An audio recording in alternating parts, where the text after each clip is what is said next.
1 പത്രോസ് 1.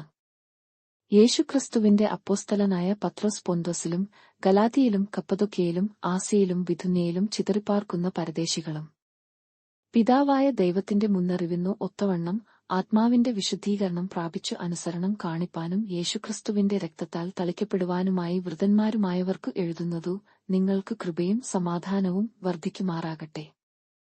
നമ്മുടെ കർത്താവായ യേശുക്രിസ്തുവിന്റെ പിതാവായ ദൈവത്തിനു സ്തോത്രം.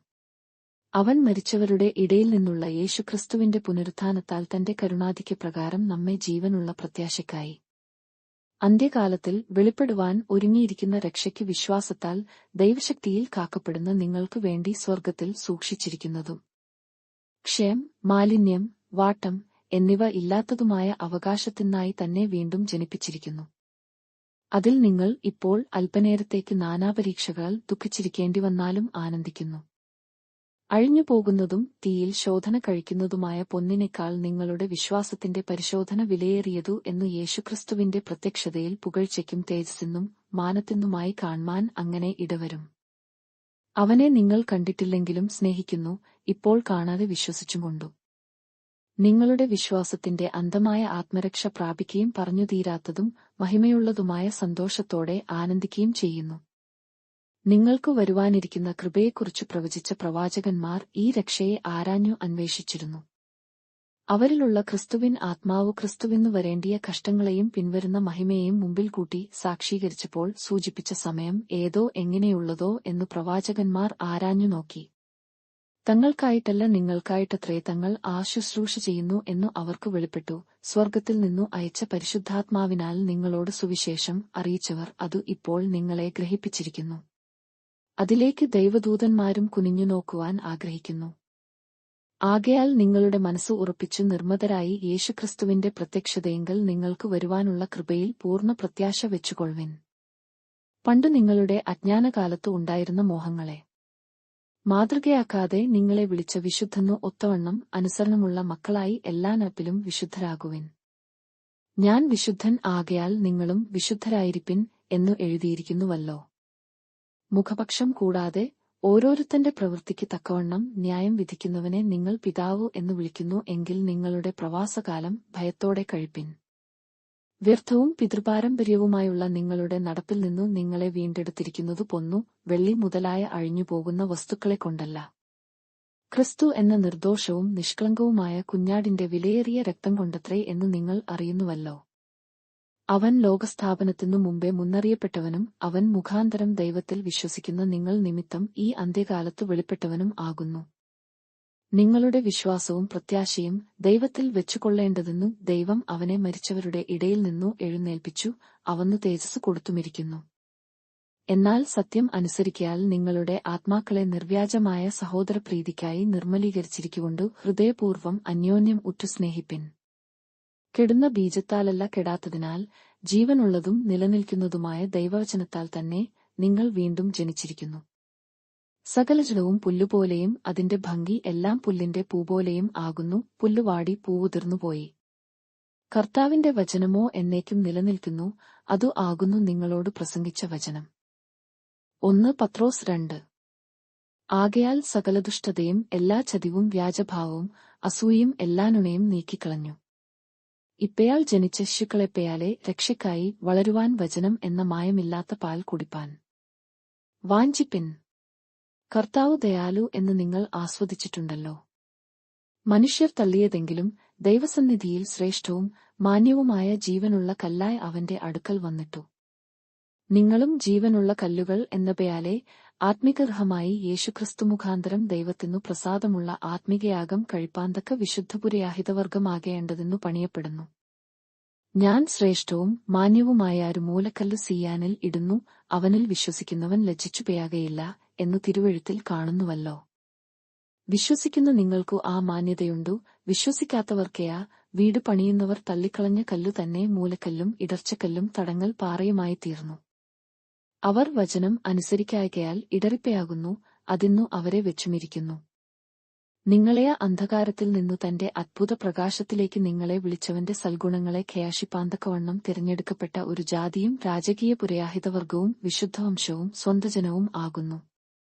മുമ്പേ നിങ്ങൾ ജനമല്ലാത്തവർ, ഇപ്പയാഴയാ ദൈവത്തിന്റെ ജനം, കരുണ ലഭിക്കാത്തവർ, ഇപ്പയാഴയാ കരുണ ലഭിച്ചവർ തന്നെ. പ്രിയമുള്ളവരെ, പ്രവാസികളും പരദേശികളുമായ നിങ്ങളെ, ആത്മാവിനെയാട് പെയാറാടുന്ന ജഡമയാഹങ്ങളെ വിട്ടകന്നു ജാതികൾ നിങ്ങളെ ദുഷ്പ്രവൃത്തിക്കാർ എന്നു ദുഷിക്കുന്നയാറും. നിങ്ങളുടെ നല്ല പ്രവൃത്തികളെ കണ്ടറിഞ്ഞിട്ടു സന്ദർശന ദിവസത്തിൽ ദൈവത്തെ മഹത്വപ്പെടുത്തേണ്ടതിനു അവരുടെ ഇടയിൽ നിങ്ങളുടെ നടപ്പു നന്നായിരിക്കേണം എന്നു ഞാൻ പ്രഭയാധിപ്പിക്കുന്നു. സകല മാനുഷനിയമത്തിനും കർത്താവിൻ നിമിത്തം കീഴടങ്ങുവിൻ. ശ്രേഷ്ഠാധികാരി എന്നുവെച്ചു രാജാവിനും ദുഷ്പ്രവൃത്തിക്കാരുടെ ദണ്ഡനത്തിനും സൽപ്രവൃത്തിക്കാരുടെ മാനത്തിനുമായി അവനാൽ അയക്കപ്പെട്ടവർ എന്നുവെച്ചു നാടുവാഴികൾക്കും കീഴടങ്ങുവിൻ. നിങ്ങൾ നന്മ ചെയ്തുകൊണ്ട് ബുദ്ധിയില്ലാത്ത മനുഷ്യരുടെ ഭയാശത്വം മിണ്ടാതാക്കേണം എന്നുള്ളതു ദൈവേഷ്ടം ആകുന്നു. സ്വതന്ത്രരായും സ്വാതന്ത്ര്യം ദുഷ്ടതയ്ക്കു മറയാക്കാതെ ദൈവത്തിന്റെ ദാസന്മാരായും നടപ്പിൻ. എല്ലാവരെയും ബഹുമാനിപ്പിൻ, സഹയാദരവർഗത്തെ സ്നേഹിപ്പിൻ, ദൈവത്തെ ഭയപ്പെടുവിൻ, രാജാവിനെ ബഹുമാനിപ്പിൻ. വേലക്കാരെ, പൂർണ്ണഭയത്തോടെ യജമാനന്മാർക്കു, നല്ലവർക്കും ശാന്തന്മാർക്കും മാത്രമല്ല മൂർഖന്മാർക്കും കൂടെ കീഴടങ്ങിയിരിപ്പിൻ. ഒരുത്തൻ ദൈവത്തെക്കുറിച്ചുള്ള മനയാപയാധം നിമിത്തം അന്യായമായി കഷ്ടവും ദുഃഖവും സഹിച്ചാൽ അതു പ്രസാദം ആകുന്നു. നിങ്ങൾ കുറ്റം ചെയ്തിട്ടു അടികൊള്ളുന്നതു സഹിച്ചാൽ എന്തു യശസ്സുള്ളൂ? അല്ല, നന്മ ചെയ്തിട്ടു കഷ്ടം സഹിച്ചാൽ അതു ദൈവത്തിനു പ്രസാദം. അതിനായിട്ടല്ലോ നിങ്ങളെ വിളിച്ചിരിക്കുന്നതു. ക്രിസ്തുവും നിങ്ങൾക്ക് വേണ്ടി കഷ്ടം അനുഭവിച്ചു, നിങ്ങൾ അവന്റെ കാൽച്ചുവട് പിന്തുടരുവാൻ ഒരു മാതൃക വെച്ചേച്ചു പേയായിരിക്കുന്നു. അവൻ പാപം ചെയ്തിട്ടില്ല, അവന്റെ വായിൽ വഞ്ചന ഒന്നും ഉണ്ടായിരുന്നില്ല. തന്നെ ശകാരിച്ചിട്ടു പകരം ശകാരിക്കാതെയും കഷ്ടം അനുഭവിച്ചിട്ടു ഭീഷണം പറയാതെയും ന്യായമായി വിധിക്കുന്നവങ്കൽ കാര്യം ഭരമേൽപ്പിക്കേത്രേ ചെയ്തതു. നാം പാപം സംബന്ധിച്ചു മരിച്ചു നീതിക്ക് ജീവിക്കേണ്ടതിനു അവൻ തന്റെ ശരീരത്തിൽ നമ്മുടെ പാപങ്ങളെ ചുമന്നുകൊണ്ട് ക്രൂശിന്മേൽ കയറി, അവന്റെ അടിപ്പിണരാൽ നിങ്ങൾക്ക് സൗഖ്യം വന്നിരിക്കുന്നു. നിങ്ങൾ തെറ്റി ഉഴലുന്ന ആടുകളെപ്പയാലെ ആയിരുന്നു, ഇപ്പയാഴയാ നിങ്ങളുടെ ആത്മാക്കളുടെ ഇടയനും അധ്യക്ഷനുമായവങ്കിലേക്ക് മടങ്ങി വന്നിരിക്കുന്നു. 1 പത്രോസ് 3. ഭാര്യമാരെ, നിങ്ങളുടെ ഭർത്താക്കന്മാർക്കു കീഴടങ്ങിയിരിപ്പിൻ. അവരിൽ വല്ലവരും വചനം അനുസരിക്കാത്ത പക്ഷം ഭയത്തോടു കൂടിയ നിങ്ങളുടെ നിർമ്മലമായ നടപ്പു കണ്ടറിഞ്ഞു. വചനം കൂടാതെ ഭാര്യമാരുടെ നടപ്പിനാൽ ചേർന്നുവരുവാൻ ഇടയാകും. നിങ്ങളുടെ അലങ്കാരം തലമുടി പിന്നുന്നതും പൊന്നണിയുന്നതും വസ്ത്രം ധരിക്കുന്നതും ഇങ്ങനെ പുറമേയുള്ളതല്ല. സൗമ്യതയും സാവധാനതയുമുള്ള മനസ്സു എന്ന അക്ഷയഭൂഷണമായ ഹൃദയത്തിന്റെ ഗൂഢമനുഷ്യൻ തന്നെ ആയിരിക്കണം, അത് ദൈവസന്നിധിയിൽ വിലയേറിയതാകുന്നു. ഇങ്ങനെയല്ലോ പണ്ട് ദൈവത്തിൽ പ്രത്യാശ വച്ചിരുന്ന വിശുദ്ധ സ്ത്രീകൾ തങ്ങളെത്തന്നെ അലങ്കരിച്ചു ഭർത്താക്കന്മാർക്കു കീഴടങ്ങിയിരുന്നതു. അങ്ങനെ സാറ അബ്രാഹാമിനെ യജമാനൻ എന്നു വിളിച്ചു അനുസരിച്ചിരുന്നു. നന്മ ചെയ്തു യാതൊരു ഭീഷണിയും പേടിക്കാതിരുന്നാൽ നിങ്ങൾ അവളുടെ മക്കൾ ആയിത്തീർന്നു. അങ്ങനെ തന്നെ ഭർത്താക്കന്മാരെ, നിങ്ങളുടെ പ്രാർത്ഥനയ്ക്കു മുടക്കം വരാതിരിക്കേണ്ടതിനു വിവേകത്തോടെ ഭാര്യമാരെയാടുകൂടെ വസിച്ചു. സ്ത്രീജനം ബലഹീനപാത്രം എന്നും അവർ ജീവന്റെ കൃപയ്ക്കു കൂട്ടവകാശികൾ എന്നും ഓർത്തു അവർക്കു ബഹുമാനം കൊടുപ്പിൻ. തീർച്ചയ്ക്കു എല്ലാവരും ഐകമത്യവും സഹതവും സഹയാദരപ്രീതിയും മനസ്സലിവും വിനയബുദ്ധിയുമുള്ളവരായിരിപ്പിൻ. ദയാശത്തിനു ദയാശവും ശകാരത്തിനു ശകാരവും പകരം ചെയ്യാതെ നിങ്ങൾ അനുഗ്രഹം അനുഭവിക്കേണ്ടതെന്നു വിളിക്കപ്പെട്ടതുകൊണ്ട് അനുഗ്രഹിക്കുന്നവരായിരിപ്പിൻ. ജീവനെ ആഗ്രഹിക്കുകയും ശുഭകാലം കാൺമാൻ ഇച്ഛിക്കുകയും ചെയ്യുന്നവൻ ദയാശം ചെയ്യാതെ തന്റെ നാവിനെയും വ്യാജം പറയാതെ അധരത്തെയും അടക്കിക്കൊള്ളട്ടെ. അവൻ ദയാശം വിട്ടകന്നു ഗുണം ചെയ്യുകയും സമാധാനം അന്വേഷിച്ചു പിന്തുടരുകയും ചെയ്യട്ടെ. കർത്താവിന്റെ കണ്ണു നീതിമാന്മാരുടെ മേലും അവന്റെ ചെവി അവരുടെ പ്രാർത്ഥനയ്ക്കും തുറന്നിരിക്കുന്നു. എന്നാൽ കർത്താവിന്റെ മുഖം ദുഷ്പ്രവൃത്തിക്കാർക്കു പ്രതികൂലമായിരിക്കുന്നു. നിങ്ങൾ നന്മ ചെയ്യുന്നതിൽ ശുഷ്കാന്തിയുള്ളവർ ആകുന്നു എങ്കിൽ നിങ്ങൾക്ക് ദയാശം ചെയ്യുന്നവൻ ആർ? നീതിനിമിത്തം കഷ്ടം സഹിക്കേണ്ടി വന്നാലും നിങ്ങൾ ഭാഗ്യവാന്മാർ. അവരുടെ ഭീഷണത്തിങ്കൽ ഭയപ്പെടുകയും കലങ്ങുകയുമരുതു. എന്നാൽ ക്രിസ്തുവിനെ നിങ്ങളുടെ ഹൃദയങ്ങളിൽ കർത്താവായി വിശുദ്ധീകരിപ്പിൻ. നിങ്ങളിലുള്ള പ്രത്യാശയെക്കുറിച്ചു ന്യായം ചെയ്യാതിക്കുന്ന ഏവനെയാടും സൗമ്യതയും ഭയഭക്തിയും പൂണ്ടു പ്രതിവാദം പറവാൻ എപ്പയാഴും ഒരുങ്ങിയിരിപ്പിൻ. ക്രിസ്തുവിൽ നിങ്ങൾക്കുള്ള നല്ല നടപ്പിനെ ദുഷിക്കുന്നവർ നിങ്ങളെ പഴിച്ചു പറയുന്നതിൽ ലജ്ജിക്കേണ്ടതെന്നു നല്ല മനസ്സാക്ഷിയുള്ളവരായിരിപ്പിൻ. നിങ്ങൾ കഷ്ടം സഹിക്കേണം എന്ന് ദൈവഹിതമെങ്കിൽ തിന്മ ചെയ്തിട്ടല്ല, നന്മ ചെയ്തിട്ടു സഹിക്കുന്നതു ഏറ്റവും നന്നു. ക്രിസ്തുവും നമ്മെ ദൈവത്തെയാട് അടുപ്പിക്കേണ്ടതെന്നു നീതിമാനായി നീതികെട്ടവർക്കു വേണ്ടി പാപം നിമിത്തം ഒരിക്കൽ കഷ്ടം അനുഭവിച്ചു, ജഡത്തിൽ മരണശിക്ഷ ഏൽക്കുകയും ആത്മാവിൽ ജീവിപ്പിക്കപ്പെടുകയും ചെയ്തു. ആത്മാവിൽ അവൻ ചെന്നു പണ്ട് നെയാഹയുടെ കാലത്ത് പെട്ടകം ഒരുക്കുന്ന സമയം ദൈവം ദീർഘക്ഷമയോടെ കാത്തിരിക്കുമ്പയാൾ അനുസരിക്കാത്തവരായി തടവിലുള്ള ആത്മാക്കളെയാട് പ്രസംഗിച്ചു. ആ പെട്ടകത്തിൽ അല്പജനം, എന്നുവെച്ചാൽ 8 പേർ, വെള്ളത്തിൽ കൂടി രക്ഷ പ്രാപിച്ചു. അതു സ്നാനത്തിനു ഒരു മുൻകുറി. സ്നാനമേയ ഇപ്പയാൾ ജഡത്തിന്റെ അഴുക്കു കളയുന്നതായിട്ടല്ല, ദൈവത്തെയാട് നല്ല മനസ്സാക്ഷിക്കായുള്ള അപേക്ഷയായിട്ടത്രേ യേശുക്രിസ്തുവിന്റെ പുനരുത്ഥാനത്താൽ നമ്മെയും രക്ഷിക്കുന്നു. അവൻ സ്വർഗ്ഗത്തിലേക്ക് പേയായി ദൈവത്തിന്റെ വലത്തുഭാഗത്തു ഇരിക്കുന്നു. ദൂതന്മാരും അധികാരങ്ങളും ശക്തികളും അവന്നു കീഴ്പ്പെട്ടുമിരിക്കുന്നു. 1 പത്രോസ് 4. ക്രിസ്തു ജഡത്തിൽ കഷ്ടമനുഭവിച്ചതുകൊണ്ട് നിങ്ങളും ആ ഭാവം തന്നെ ആയുധമായി ധരിപ്പിൻ. ജഡത്തിൽ കഷ്ടമനുഭവിച്ചവൻ ജഡത്തിൽ ശേഷിച്ചിരിക്കും കാലം ഇനി മനുഷ്യരുടെ മേഹങ്ങൾക്കല്ല, ദൈവത്തിന്റെ ഇഷ്ടത്തിനത്രേ ജീവിക്കേണ്ടതെന്നു പാപം വിട്ടൊഴിഞ്ഞിരിക്കുന്നു. കാമാർത്തികളിലും മേഹങ്ങളിലും വീഞ്ഞുകുടിയിലും വെറിക്കൂത്തുകളിലും മദ്യപാനത്തിലും ധർമ്മവിരുദ്ധമായ വിഗ്രഹാരാധനയിലും നടന്നു ജാതികളുടെ ഇഷ്ടം പ്രവർത്തിച്ചുകൊണ്ടു കാലം പേയാക്കിയതു മതി. ദുർനടപ്പിന്റെ അതേ കവിച്ചലിൽ നിങ്ങൾ അവരെയാട് ചേർന്നു നടക്കാതിരിക്കുന്നതു അപൂർവം എന്നുവെച്ചു അവർ ദുഷിക്കുന്നു. ജീവികളെയും മരിച്ചവരെയും ന്യായം വിധിപ്പാൻ ഒരുങ്ങിയിരിക്കുന്നുവെന്നു അവർ കണക്കു ഭേദിപ്പിക്കേണ്ടിവരും.